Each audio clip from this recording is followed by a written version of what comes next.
magnetno polje, ne, B,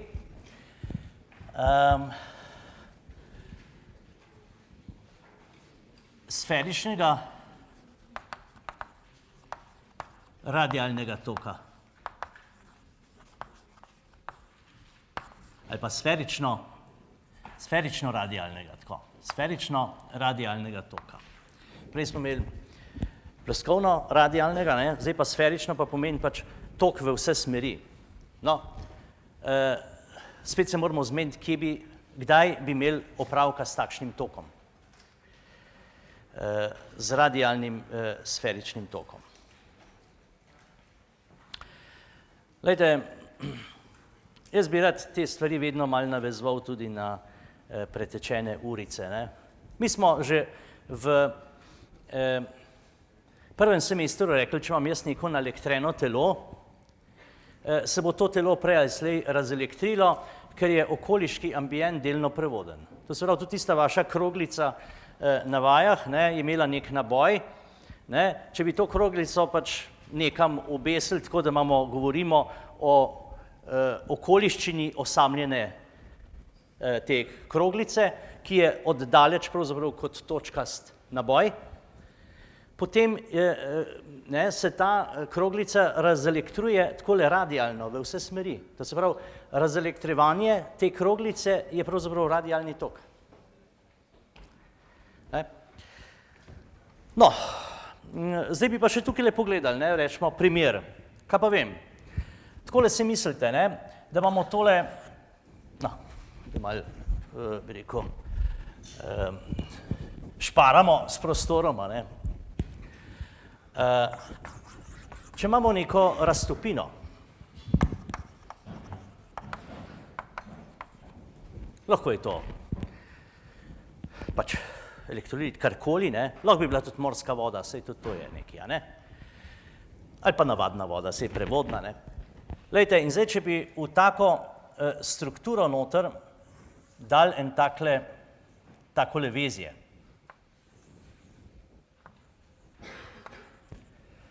In sicer tako, da bi tole lepo vse izolirali.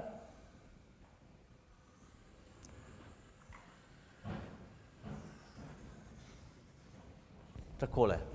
Da bi bila tole žica. Žica, tole je generator, da ne rišem, a ne.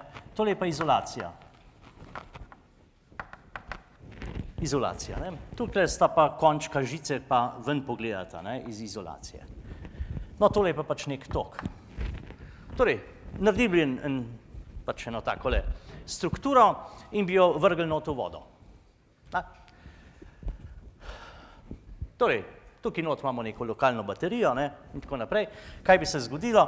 Ja, v tej točki bi tok šel, ne, teoretično v vse smeri, praktično seveda ne, ker je tukaj majčke ne motnji, ampak dobro, to lahko spregledamo, ne.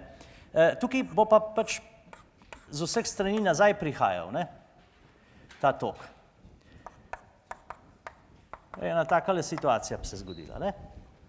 Takole, ne. In jaz sem, da tukaj na not bi imeli, tukaj bi se formiralo eno tako tokovno polje. Takole tokovno polje, ki je pravzaprav seštevek dveh radialnih polj, ne. Tole tokovno polje je po svoji obliki gostotnic takšno, kot če bi imel jaz tukaj naboj Q, tukaj pa naboj minus Q. Torej, te silnice in tukajšnje gostotnice so pravzaprav iste krivulje. Tako, to se pravi, tukaj imamo mi zdaj tokovo gostoto J. No in zdaj, ko bi želeli določiti magnetno polje v neki točki, potem verjetno vsak ve, da bo treba po superpoziciji to magnetno polje sestaviti iz dveh. No, pardon, bom tole. Tam bo takoj prostor potreben. B v tej točki T, ne, B v točki T, lahko pišem B od tega toka, ki je tlele noter, a ne, od tega toka I v žici, plus B od tega toka v naši raztopini. BI plus BJ. In zdaj tega poznamo, tega znamo, ne? To je pravzaprav žica in za to žico uporabimo Biot-Savarov zakon. Ne? Zloženka tokovnih elementov, a ne? Tako da tukaj ni težav, naša naloga je tole, ne? Kako bi, rečemo, v tem primeru določil magnetno polje v okolici, ne?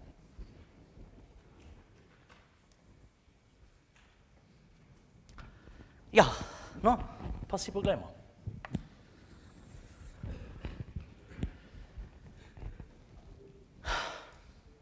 Ja.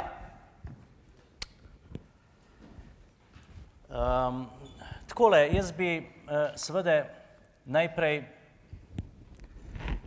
pogledal vsak radialni tok za sebe. Ker če nas zanima magnetno polje od obeh radialnih tokov, bo do tega rezultata verjetno pot vodila prek magnetnega polja od enega. Vzemimo, da je to tista točka, iz katere izhaja ta radialni tok. Lahko je to tudi tista kroglica, ki je bila nabita in zdaj z tem izolacijskim tokom se ta kroglica, rečemo, razelektruje. To zdaj ni pomembno. Torej, takole imamo zdaj ta radialni tok. Kakšen je, vsak zna zapisati. J radialno je enako tok, ki vstopa, oziroma ta tok na tej točki, vstopni točki se ni bistveno, ta tok deljeno z 4pi r kvadrat. To je gostota toka. No, to se pravi, mi tokovno strukturo poznamo. Zdaj pa še magnetno polje. No, zdaj to točko, jaz ne vem, jo čem kaj označevati, lahko rečem T0, rečemo. Zdaj me pa zanima pač magnetno polje v okolici. Zdaj pa takole, ne. Rečemo, da je to tista točka T in nas v tej točki zanima B. Zanima me magnetno polje v neki točki, ki je pač splošna točka. A kakšen že odgovor pozna?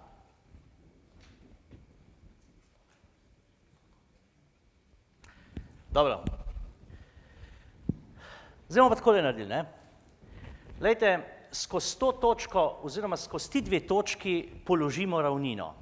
Ena od ravnin je pravzaprav že kar tabla.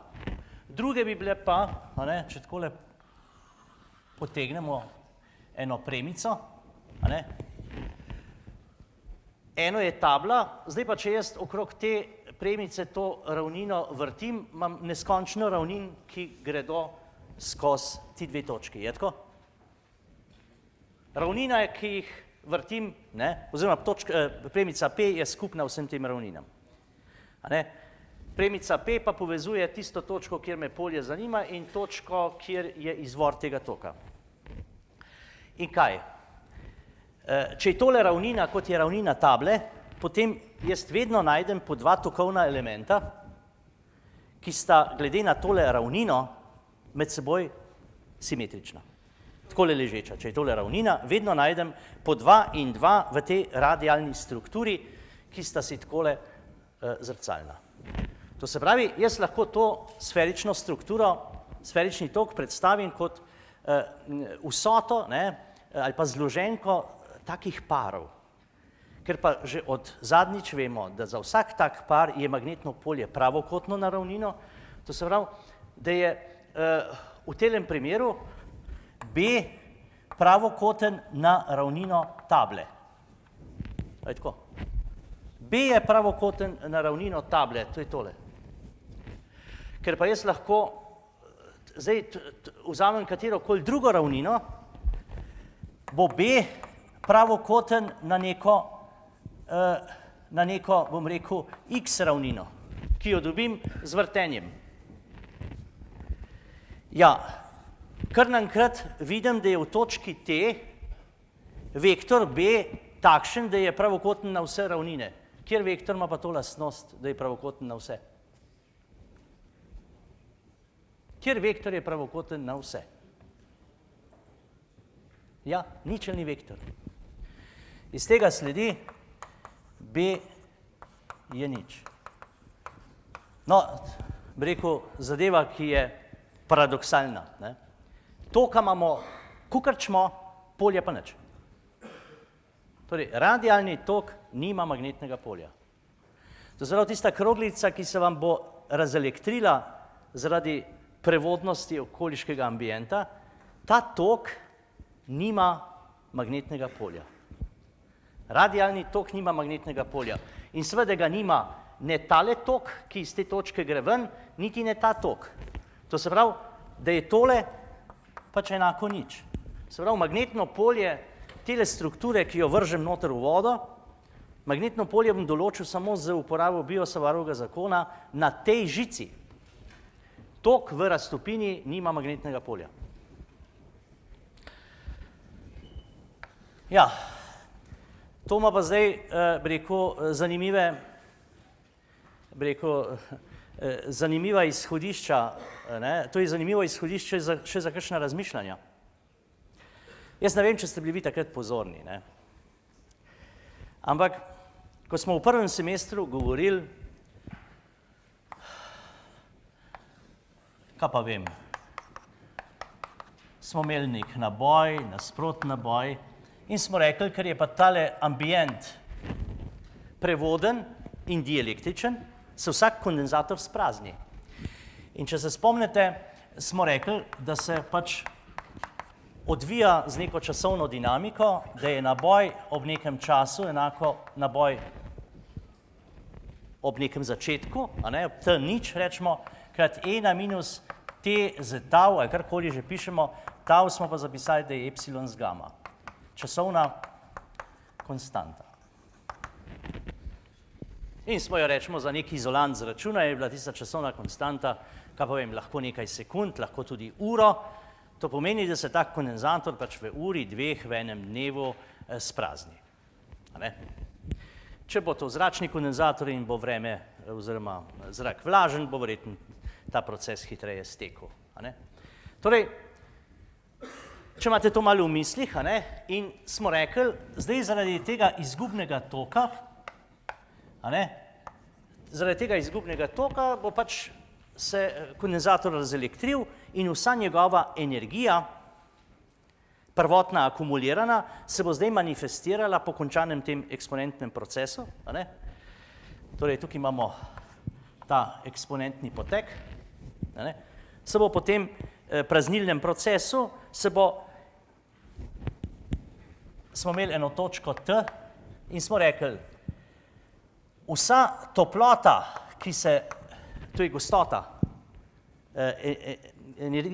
volumska gostota energije v neki točki, ne, to se pravi, vsa toplota, ki se sprosti v tisti okolici, je številsko enaka vsej energiji, ki je bila na začetku, takole bom rekel, še malo bolj precizno, V v tisti točki od nič do neskončnosti, ne? To se pravi, vsa toplota, ki se sprosti v neki točki od nič do neskončnosti, da je to enako akumulirani električni energiji v tisti točki ob času nič. To se pravi, mi smo rekli, ko prepustimo tak kondenzator, bi rekel temu naravnemu procesu, ne? Se bo v vsakem delčku prostora, kjer je bila prej akumulirana energija, sprosti tudi toliko toplote. To se pravi, energija ostaja na istem mestu, samo obliko spremeni. Ne? In ne vem, če ste bili takrat pozorni, ne? Pa bom to mogoče zdaj še enkrat ponovil. Ne? Glejte, tole polje, to polje je pa seštevek samih radialnih polj. Sej, to električno polje je seštevek samih kulonovih polj. Vsako kulonovo polje, ne, to je pa polje elementarnega naboja, je sferično. To se pravi, dejansko je magnetno polje tukaj okrog enako nič. Zdaj lahko rečemo, zaradi tega praznilnega procesa, da je tole J, lahko rečemo, da je v tem prostoru povsod je enako B nič. No, in če mogoče še malo navežem na tistole debato, ki smo jo enkrat imeli, pa na njo želim večkrat opozarjati.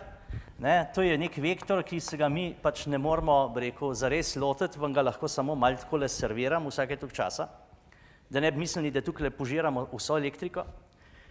Torej, to je tisti Poyntingov vektor in vidite, gledajte, pri tem procesu praznjenja je B0, kar pomeni, da pri tem procesu ni pretoka moči, kar je res. Vsa tista energija, ki je tlele not bila, v tistem kubičnem milimetru, ostaja, samo obliko spremeni. To se pravi, je to nekako logično. In zdaj, če se pa malo spomnite, takrat sem to rekel, ampak jaz sem, da takrat niste to, bi rekel, v amu vzeli, kot se reče. Če bi imeli pa tukaj takole, en drug naboj, pa bi bil tukaj epsilon 1, gamma 1, tukaj pa epsilon 2, gamma 2.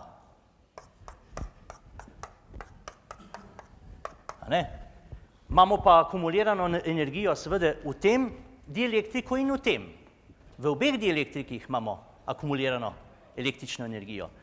Če bi pa tukaj gledali, koliko toplote se v neki točki sprosti tule, ali pa koliko toplote se sprosti v eni drugi točki, bi pa ugotovili, da tisto, kar se tlele sprosti, ni enako, številsko enako akumulaciji na tistem mestu. Lahko je ta številska diskrepanca v plus ali v minus.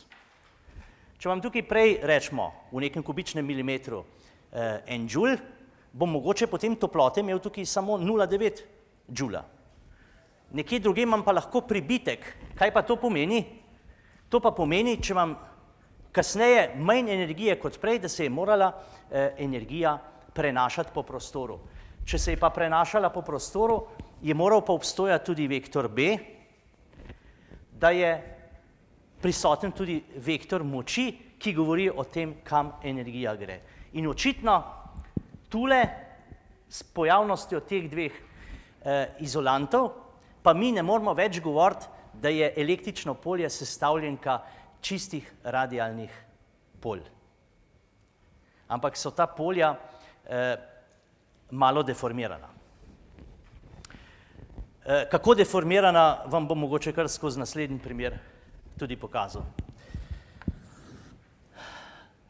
Če bi imeli takole, rečemo, eno žico, tukaj bi imeli pa raztopino.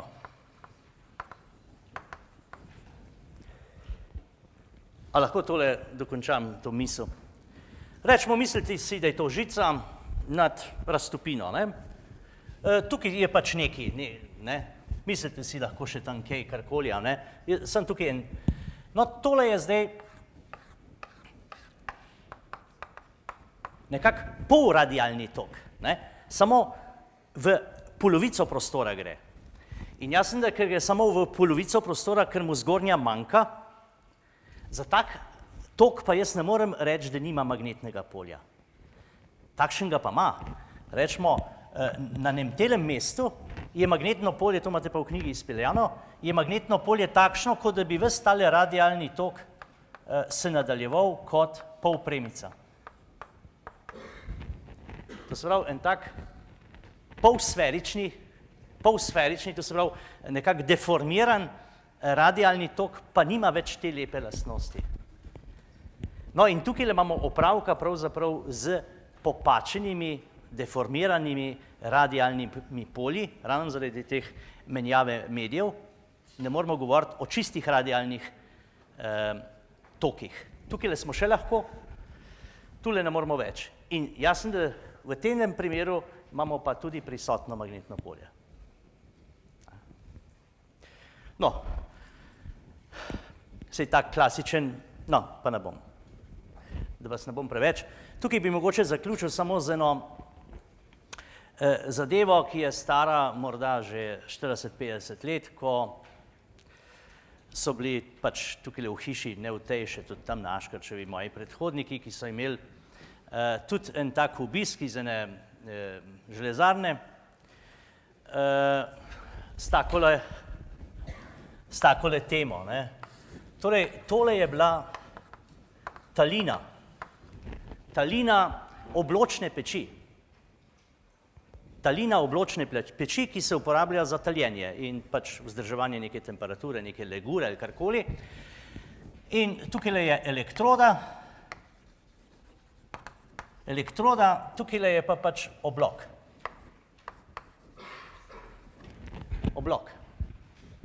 No, in tisti gospodje, ki so prišli na fakulteto spraševati, so rekli, da se jim zgodi, da včasih ta oblok nekam kar vrže. To je pa peč polno. Pač zaprta posoda. No, v čem je štos? Štos je v tem, da če imamo poševni tok, tukaj imamo pa talino, potem tale namišljeni tok deluje na ta poševni oblok in ga poskuša poravnati. In zaradi te sile pač ta oblok vrže nekam.